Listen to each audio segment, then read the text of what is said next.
For the starts बोलो कुछ। दोस्तों आ गई है आपकी दुबई की बजट वीडियो, मालदीव्स की बजट वीडियो के बाद, जिसको आपने बहुत सारा प्यार दिया। 5-6 सब्सक्राइबर भाग गए, 2-3 वापस चल पड़ा। अभी भी कम टू दुबई। अरे मेरी स्क्रिप्ट कहाँ गई? 2 मिनट। दोस्तों जी, स्वागत है आपका एक और नई वीडियो में, और इसका नाम है दुबई की बजट वीडियो। दुबई में कुछ बजट जैसा नहीं है, बजट छोड़ो। उसमें वो शहरी शो ऑफ कर रहा है, जैसा कि एक हमारे भाई साहब ने बोला ही है। तो अभी दुबई में घूमना बहुत ही सिंपल है। वहाँ पे जाना तो चलो खैर सिंपल है ही कि हाँ, टूर एंड ट्रेवल्स में हम इधर से जाएं उधर से जाएं, वो सिटी बहुत ही मैनेज तरीके से बनी हुई है। आपको कुछ भी परेशानी नहीं हो सकती। बट उसमें हाँ, कुछ और टिप्स एंड ट्रिक्स याद रख लेना, हेज़ल फ्री आपके एक्सपीरियंस के लिए। कुछ गलतियां हमने की, आप वो गलतियां मत करना। आप कोई नई गलतियां करना, फिर आगे लोगों को बताना जाके, फिर वो कुछ और नई गलतियां करेंगे। ठीक है, चलिए शुरू करते हैं अपना। तो हमने ट्रैवल किया था मंथ ऑफ फरवरी में 2023 में। लास्ट ईयर गए थे। 1 साल बाद ये वीडियो आ रही है, उसके लिए बहुत माफ़ी चाहते हैं। ठीक है, तो जो गुस्से में हमारे कुछ सब्सक्राइबर छोड़ के चले गए, वो वापस आ जाइए। देखिए आपकी बजट वीडियो यहाँ पे है। और ये बजट वीडियो में बजट वीडियो क्यों बोल रहा हूँ कि सिर्फ आपका जो फ़्लाइट होती है वो तो फ़्लाइट है ही, ठीक है। बाकी आपका रहने का है। आपका रहने का होता है जिस पे कि आप पैसा बचा सकते हैं। बाकी और पैसा बचाने वाला सिर्फ वहाँ पे ट्रैवल है। बाकी उसको छोड़ के बाकी सारे टिकटें फिक्स है, जितने भी आप अट्रैक्शंस देखने वाले हैं, जो भी शॉपिंग करने वाले हैं, ठीक है, तो उस पर कुछ बजट नहीं होता। ठीक है, तो अब बात है कि आपको कहाँ पे रहना है और आपको कैसे ट्रैवल करना है। आप उस पर पैसे बचा सकते हैं, और उसमें मदद करेंगे हम सुशी कारवां वाले। ठीक है, उसके लिए आपको वीडियो पूरी देखनी पड़ेगी, एंड तक देखनी पड़ेगी। बट अगर आप बहुत जल्दी में हैं, सबर नाम की चिड़िया मर चुकी है, तो आप नीचे डिस्क्रिप्शन में जाइए, सेक्शंस बना रखे हैं, क्लिक कीजिए। आप अपना सेक्शन देख के फिर से पूरी वीडियो देख लेना। डॉक्यूमेंट्स क्या रिक्वायर्ड रहेंगे आपको? एक तो टिकट लेनी है आपको, ठीक है।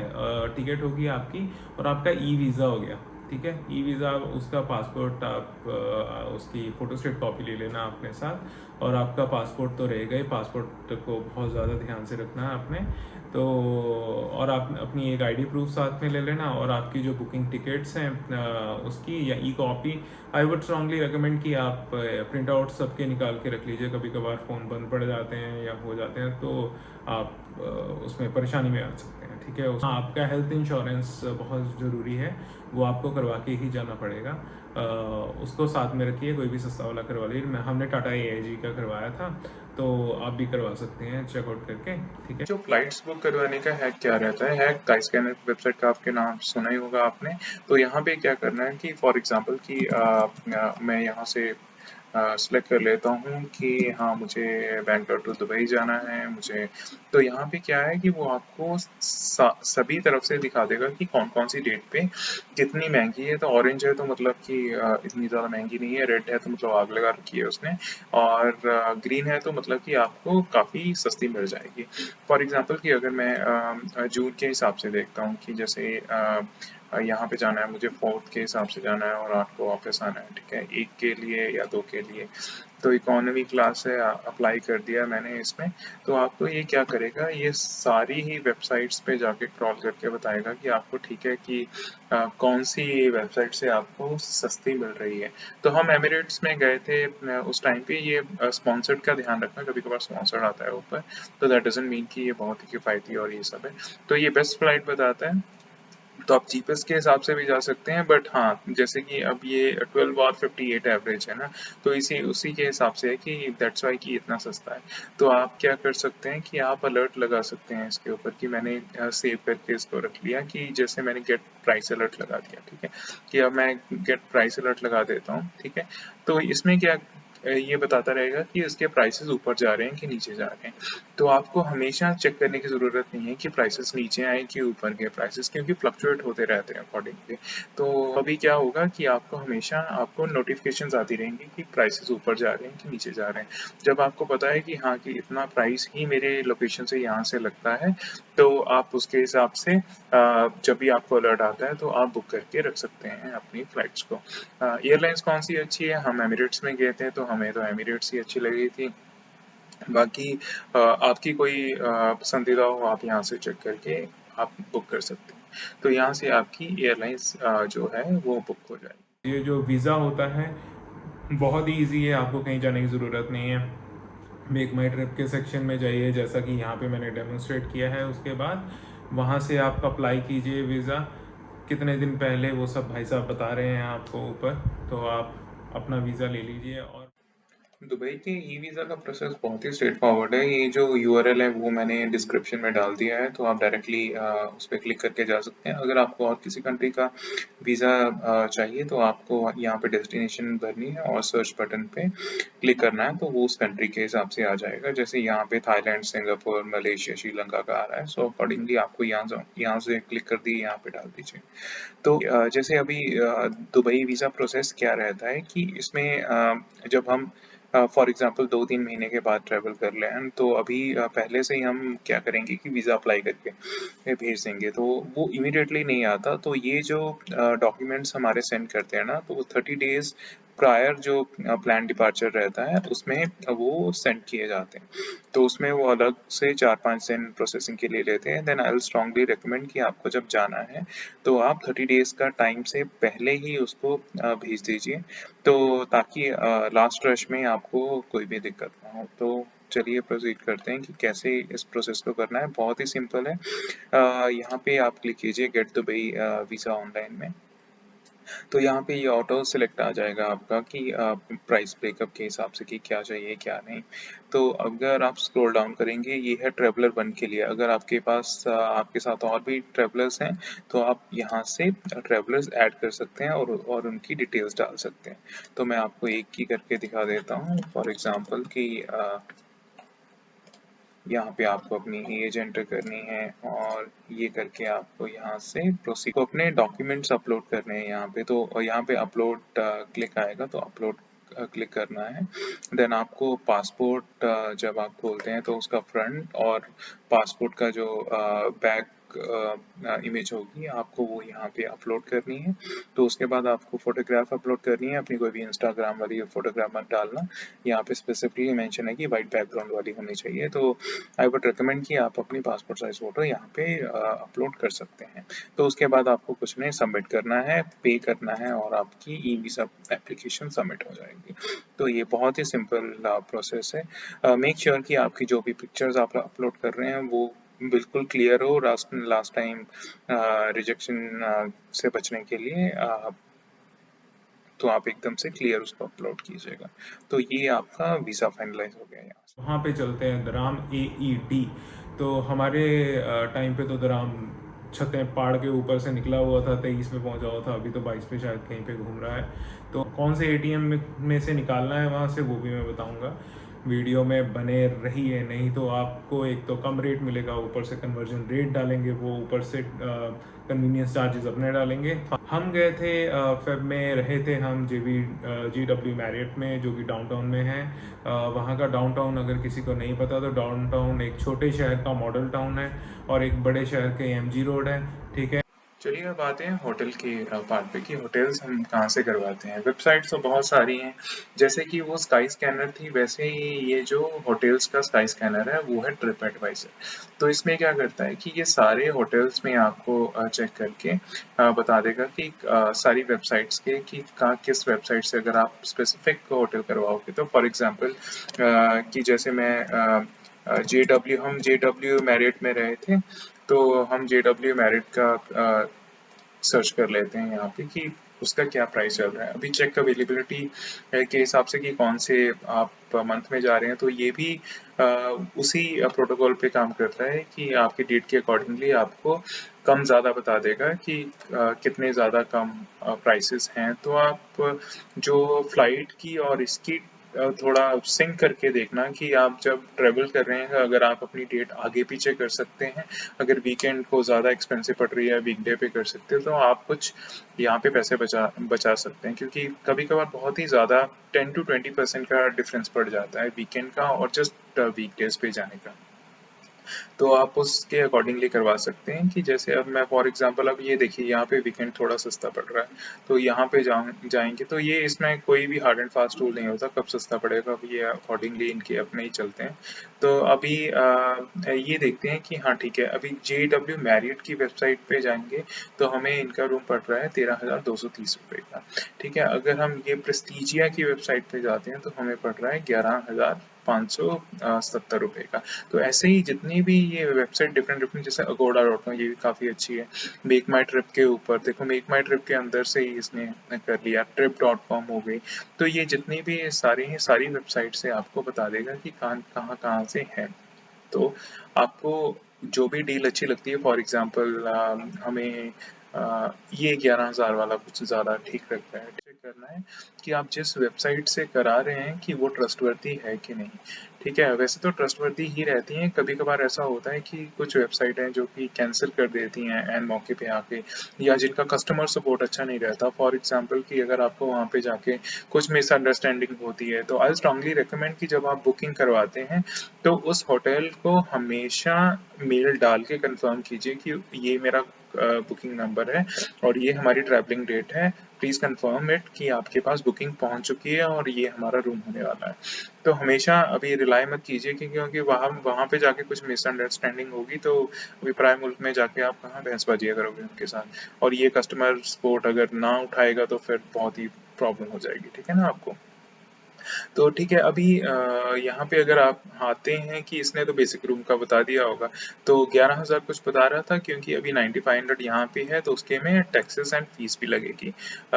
तो अभी इसमें क्या है कि आपको सिर्फ एक, हाँ तो आप ब्रेकफास्ट वाला जरूर लीजिए, तो क्योंकि इनका ब्रेकफास्ट बहुत ही अच्छा रहता है। अगर आप मैरिट में स्पेसिफिकली जा रहे हैं तो मैं हमेशा बोलूँगा कि आप यहाँ, बिकॉज आप ब्रेकफास्ट करके जब अच्छा सा निकलेंगे बाहर, क्योंकि वापस आते हुए तो आप बाहर ही रहेंगे, तो you'll get a chance to have it somewhere कि आप कहीं पे भी अपने मन पसंदीदा होटल में या बाहर से आके, तो आपको आपके ऊपर प्रेशर नहीं रहेगा कि हाँ 10:30 11:30 वो बंद हो जाएगा, तो आप कभी भी आइए वापस।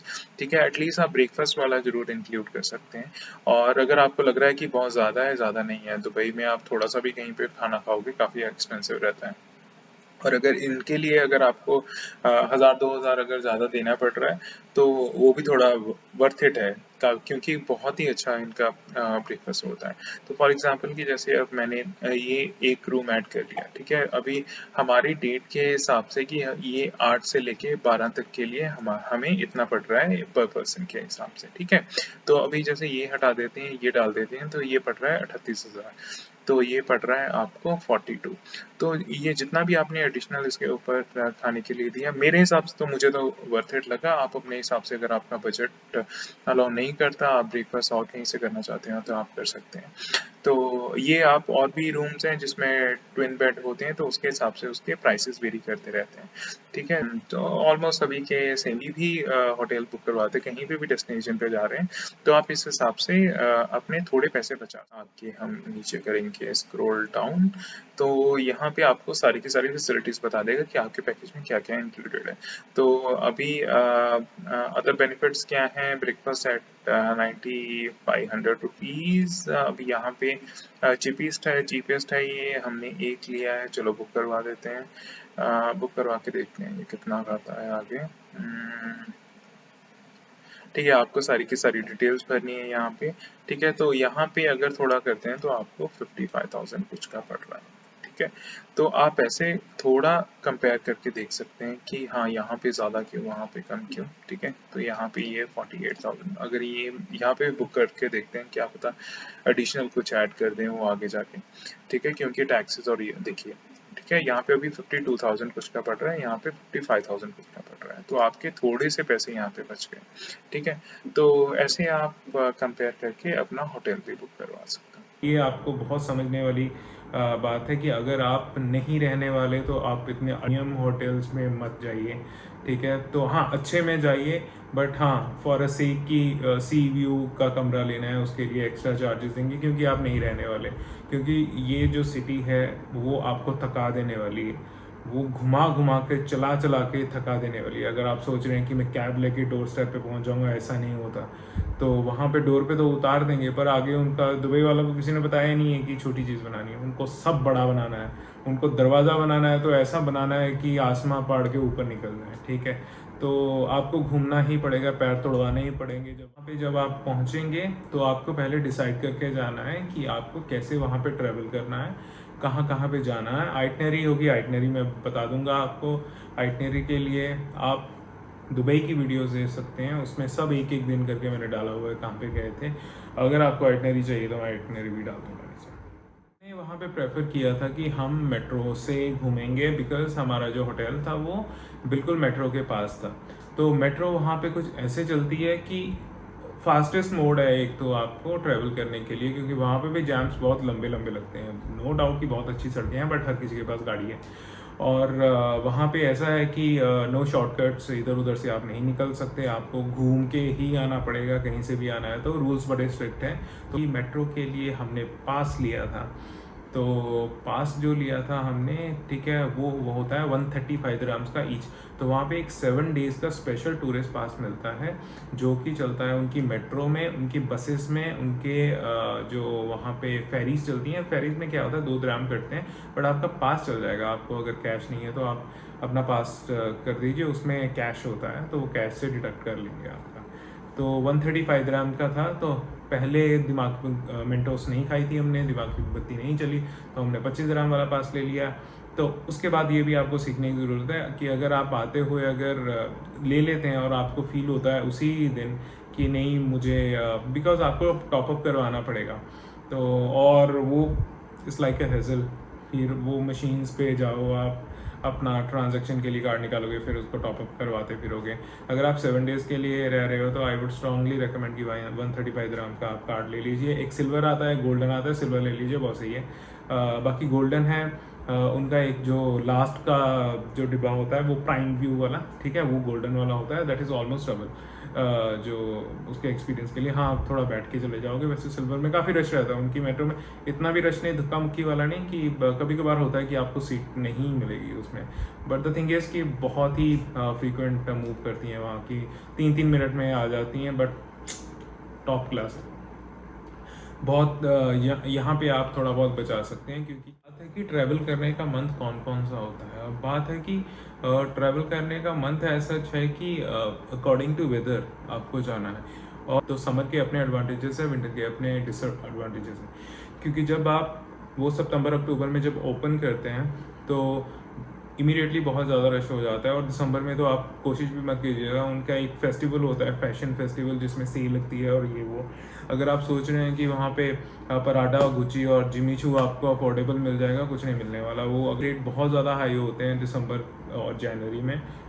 फ़्लाइट्स के रेट बहुत ज़्यादा हाई होंगे, बहुत ज़्यादा क्राउडेड रहता है हर जगह पे।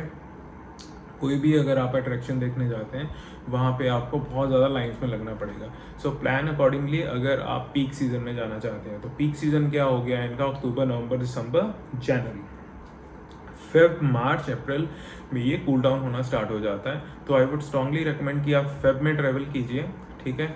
अगर आपको एक सीज़न के हिसाब से जाना है कि मौसम ठीक हो वहाँ पे, क्योंकि फेब में बहुत बेस्ट मौसम होता है वहाँ पे, तो इतनी गर्मी भी नहीं होती।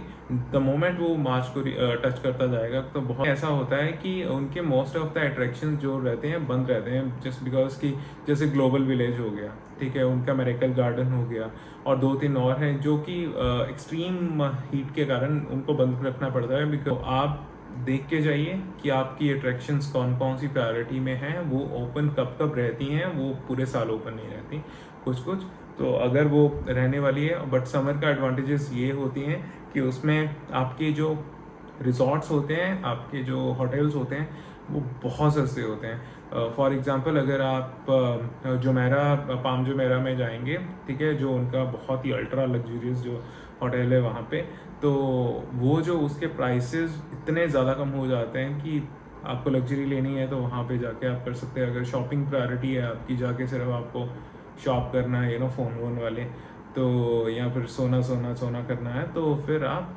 जाइए समर में, आपसे पैसे बचाइए अपने, आराम से इसी कैब में उतरिए, जाके लेके आ जाइए। एरिया में रहना है वहाँ पे, ठीक है। 2-3-4 एरियाज़ हैं वहाँ पे रहने के लिए, बाकी आप एक्सप्लोर कर सकते हैं, ठीक है। 2-3 वेबसाइट है, ट्रिप एडवाइज़र है, जैसे अगोडा है, GoIbibo है, उसके ऊपर मैप्स बने रहते हैं। दुबई का मैप याद रखना बहुत ही आसान है, बहुत ही आसान है, ठीक है। उसकी मेट्रो लाइंस और उसकी एरियाज़, ठीक है, ज़्यादा घूमने की ज़रूरत नहीं है, बहुत सिंपल एंड स्वीट सिटी है वो, ठीक है।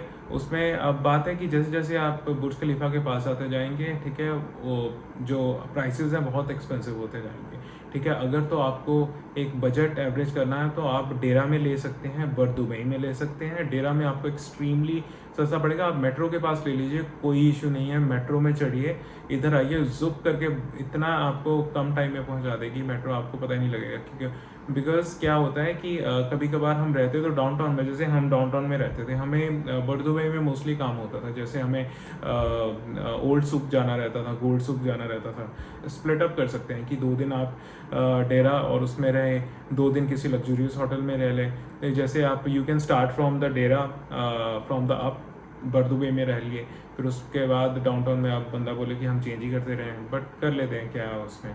क्योंकि ऐसे होता है ना, किसी पाम जुमेरा के उसमें रहना है, आपको एक्सपीरियंस लेना है, तो एक दिन अगर आपको वहाँ पे रहना है तो आप वैसे रह सकते हैं, आप डाउनटाउन के पास रह सकते हैं। क्योंकि डाउनटाउन के पास जैसे दुबई फ्रेम हो गया, एक ग्रीन प्लैनेट है, वो है डाउनटाउन के पास में है, आपका फ्यूचर म्यूजियम डाउनटाउन के पास में है। तो ये जो है वो सारी आपको मेट्रो स्टेशंस के पास में मिलेगी, तो वहाँ पे उतर के आप you can make a combination of the cab and the metro करके।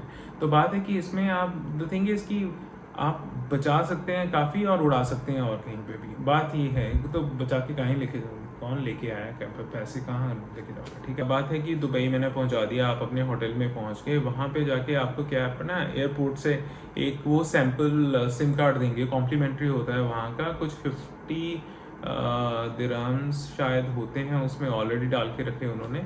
तो आप एक सिम कार्ड जरूर लीजिए, पक्का लीजिए। आप ये मत सोचिए कि वाईफाई मिल जाता है इधर उधर, कुछ ऐसा वाईफाई कहीं से नहीं मिलता, तो थोड़ा बहुत इधर उधर होगा, 20 सड़क में कहीं से आपको वाईफाई नहीं मिलने वाला। तो बोलते हैं कि पूरी सिटी में होता है, कुछ नहीं होता ऐसा, ठीक है। अपना एक सिम कार्ड लीजिए, उस पर इंटरनेट पैक डलवाइए थोड़ा, ठीक है। गूगल मैप पे देखिए कि कौन सी जगह कहाँ पे है, कितना, क्योंकि वॉकेबल डिस्टेंसेस भी होते हैं वहाँ से, ठीक है। तो आप आसपास में जैसे रेस्टोरेंट्स होते हैं तो वो एक्सप्लोर कर सकते हैं आप उसके ऊपर, ठीक है। तो वो काफ़ी रहता है, और सोशल मीडिया का तो है ही ज़माना, तो अपने पिक्चर्स, बट हाँ एटलीस्ट एक बंदा जरूर इन्वेस्ट कर दे, क्या 1000-2000 की बात है, बहुत कन्वीनियंट हो जाएगा। हमसे ये गलती हो गई थी, हमने नहीं लिया था और लेने के देने पड़ गए थे, हमें बहुत चलना पड़ता था। तो फॉर एग्जांपल कि अगर आपको इलेक्ट्रॉनिक शॉपिंग के लिए जाना है ना, तो वो आप सिटी चॉइस, आपने तो यूट्यूब की वीडियोस देखी ली होंगी कि काफ़ी मशहूर है। अब है कहाँ पे वो, ठीक है। अब आपको या तो कैब से जाना पड़ेगा, अगर आप मेट्रो से जा रहे हैं, मेट्रो स्टेशन एक जगह पे है, वहाँ पे आपको काम आएगा। अगर स्पेशली आप मेट्रो से ट्रैवल करने वाले हैं, अगर उनका पब्लिक ट्रांसपोर्ट यूज़ करने वाले हैं, तो आप सिम कार्ड जरूर लीजिए, नहीं भी है तभी ले लीजिए, बहुत दिक्कत होती है। कैसे करिए, क्या वहाँ पे आपको एक ऐप मिल जाएगी, करीम, इधर उधर कहीं पे है, या फिर एक ऊबर, गलती से भी ऊबर यूज़ मत करना, बहुत ही एक्सपेंसिव है।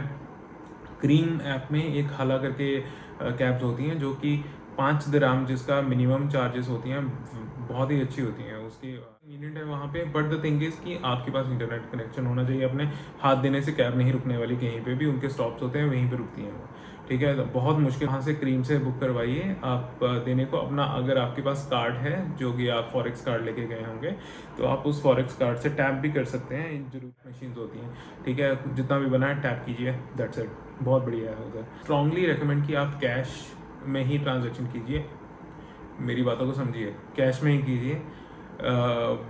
दूसरी ट्रांजैक्शंस को, जो आपकी बहुत ही हैवी ट्रांजैक्शन होने वाली हैं, गलती से भी कार्ड में यूज़ मत करना उसमें, ठीक है। वैसे भी, ऐसे भी और वैसे भी, ठीक है। तो उसमें एक तो बात है कि मोस्ट ऑफ द शॉपकीपर जो वहाँ पे हैं वो आपको 2.5% चार्ज कर देंगे, ठीक है। फॉर एग्जांपल इलेक्ट्रॉनिक्स की शॉपिंग में जाएंगे ना आप, कभी भी वहाँ पे अपना कार्ड यूज़ मत करना, कैश ही लेके जाना, बहुत सारा कैश लेके जाना आराम से। आप कैश ज़्यादा भी रख लोगे कोई इशू नहीं है, दुबई में कितना भी पैसा ज़्यादा नहीं है, तो वहाँ पे कितना भी आप रख लो आपको कमी पड़ेगा, कभी वापस खाली हाथ ही आओगे आप, ठीक है। तो आपको किस उसमें से एटीएम में से निकालना है वो, ठीक है, आप बैंक ऑफ बड़ौदा वाले एटीएम से स्ट्रेट अवे निकाल लेना, ठीक है। तो मैं बाकी इधर उधर के एटीएम्स के नहीं बोलूँगा कि किस में कितने चार्जेस लगते हैं, जिसमें से निकालना है उसकी बात कर रहा हूँ। बैंक ऑफ बड़ौदा वाले ढूंढ लेना वहाँ पे एटीएम। एक तो गोल्ड सूक के पास में है ही, और बरदुबई में भी है जहाँ पे इलेक्ट्रॉनिक्स मार्केट है, वहाँ पे भी है एटीएम। तो बिकॉज एटीएम में से जब पैसे निकालते हैं आप, तो चेक कीजिए वो कितने कन्वीनियंस फीस रह रहा है, ट्रांजैक्शन चार्जेस कितने हो रहे हैं उसके ऊपर, और कन्वर्जन रेट वो कितना दे रहा है आपको। तो आप उसमें आप बहुत ज़्यादा अपने पैसे गंवा दोगे, ठीक है। कई बार कन्वर्जन रेट बहुत ही ज़्यादा कम होते हैं और ट्रांजैक्शन चार्जेस ऊपर से लगते हैं, क्योंकि एक एक करके हम करते रहते हैं। बिकॉज जो हम फॉरेक्स कार्ड भी यूज़ करते हैं उसमें पर ट्रांजैक्शन कुछ फ़ीस होती है 100-200, बट उनसे बहुत ज़्यादा कम होती है। इसमें तो ऐसा होगा कि आपके फॉरेक्स कार्ड की फ़ीस भी लगेगी विड्रॉ करवाने की, फिर उसके जो बैंक है उसकी ट्रांजैक्शन चार्जेस लगेंगे, उसके ऊपर उसके लो कन्वर्जन रेट में बहुत ज़्यादा नुकसान हो जाएगा आपका, ठीक है। से सुना है, और अगर आप जाएंगे तो आपको भी कॉन्फिडेंस आ जाएगा कि आपको क्यों वहाँ से शॉपिंग करनी चाहिए। बहुत ही रश रहता है भाई साहब, बहुत रश रहता है। वो बंदा जैसे फ्री में बांट रहा है